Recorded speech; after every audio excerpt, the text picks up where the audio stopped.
Shalom, selamat petang, selamat hari Sabat. Pada petang hari ini saya akan membawakan satu renungan yang bertajuk Orang muda pun hebat juga. Mungkin seringkali kita mendengar kata-kata ini. Apa kau tahu, kau masih muda, sana kau main jauh-jauh. Ataupun ada juga kata-kata yang kita pernah dengar, siapa yang duluan makan garam ini.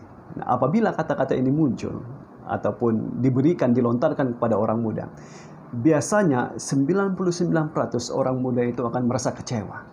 Ada yang merasa marah, ada yang lalu pergi meninggalkan sahabatnya yang lebih dewasa itu.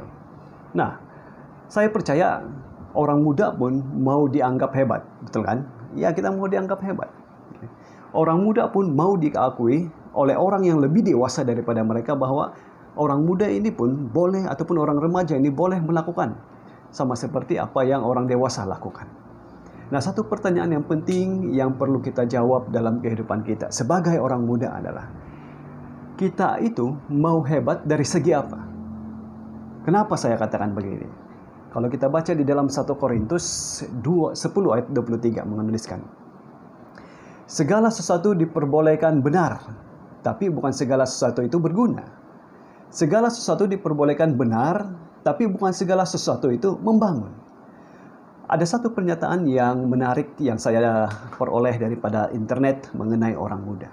Dikatakan seperti ini.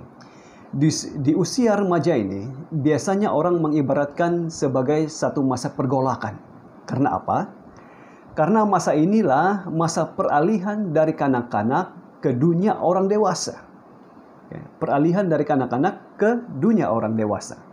Nah, dalam keadaan seperti inilah membuatkan orang-orang muda ini sering menimbulkan masalah dalam diri mereka dan juga dalam masyarakat. Karena sikap atau pribadi mereka itu belum cukup matang atau belum cukup stabil.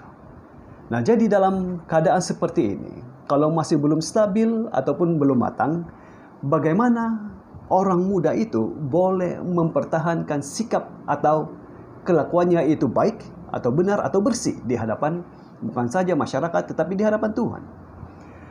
Alkitab juga mempersoalkan tentang hal ini. Kalau kita baca di dalam Mazmur 119 ayat 9, dia menuliskan seperti ini. Dengan apakah seorang muda mempertahankan kelakuannya bersih? Nah, Alkitab pun mempersoalkan tentang sikap atau kehidupan seorang belia ataupun remaja di usia mudanya ini.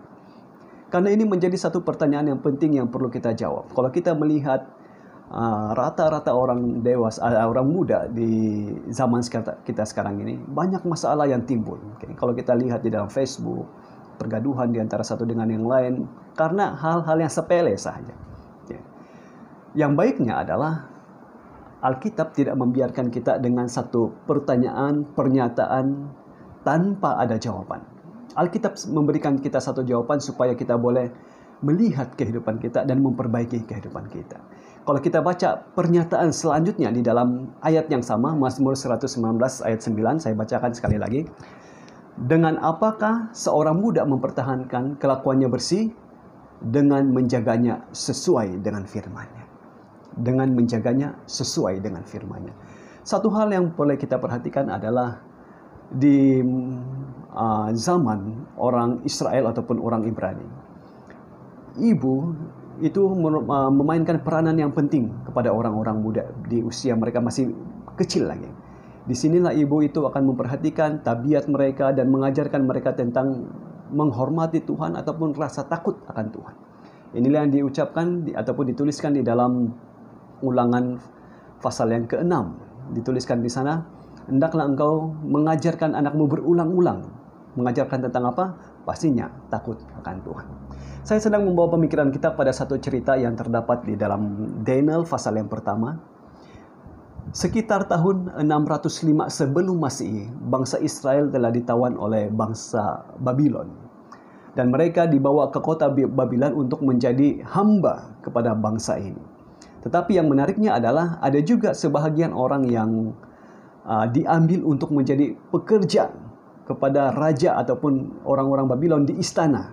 Seperti orang-orang muda yang bijaksana, orang-orang muda berasal dari bangsawan maksud saya di sini. Nah, kalau kita perhatikan cerita ini, Terutama di pasal yang pertama kita tahu ada 4 orang sahabat, Daniel dan juga 3 orang sahabatnya yang kita kenali sebagai Sadrak, Mesak, dan Abednego, yang itu merupakan nama nama Babylon yang diberikan oleh bangsa Babylon kepada mereka supaya kehidupan mereka pun menjadi sama seperti bangsa-bangsa Babylon. Tapi satu hal yang menarik yang boleh kita perhatikan di sini. Kalau kita melihat di dalam Daniel 1 ayat yang ke-8 dituliskan di sana, Daniel berketetapan untuk tidak menajiskan dirinya.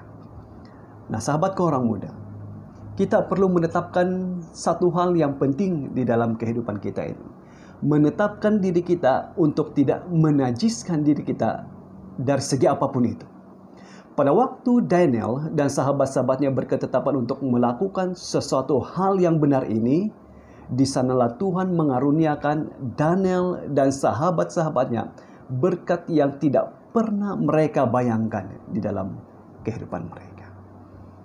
Kalau kita perhatikan di dalam Daniel 1 ayat 20 dituliskan, dalam tiap-tiap hal yang memerlukan kebijaksanaan dan pengertian yang ditanyakan raja kepada mereka, didapati bahwa mereka ini 10 kali lebih cerdas daripada semua orang yang berilmu dan daripada semua ahli jampi di seluruh kerajaan.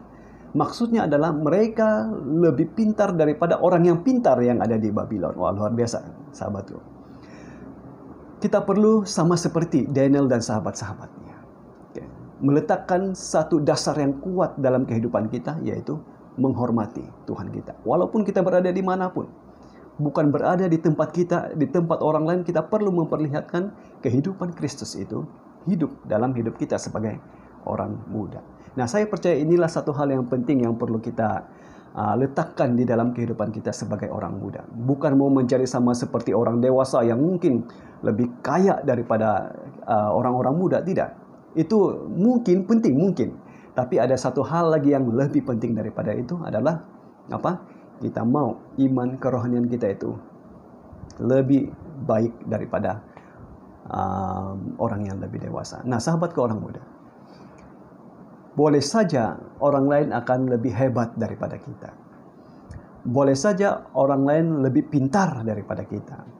Boleh saja orang lain memiliki segala sesuatu di dalam kehidupan dia. Tapi pastikan satu hal ini, kita mesti membiarkan iman kerohanian kita itu lebih hebat daripada mereka. Karena itu hal yang lebih penting yang boleh kita lakukan ataupun harus kita lakukan di dalam kehidupan remaja kita. Karena di dalam kehidupan remaja ini banyak sekali hal yang perlu kita perhatikan. Hal-hal yang seringkali akan mengganggu iman kerohanian kita. Oleh sebab itu, sahabat ke orang muda, marilah kita terus setia dan terus bersandar sepenuhnya kepada Tuhan. Tuhan memberkati kita.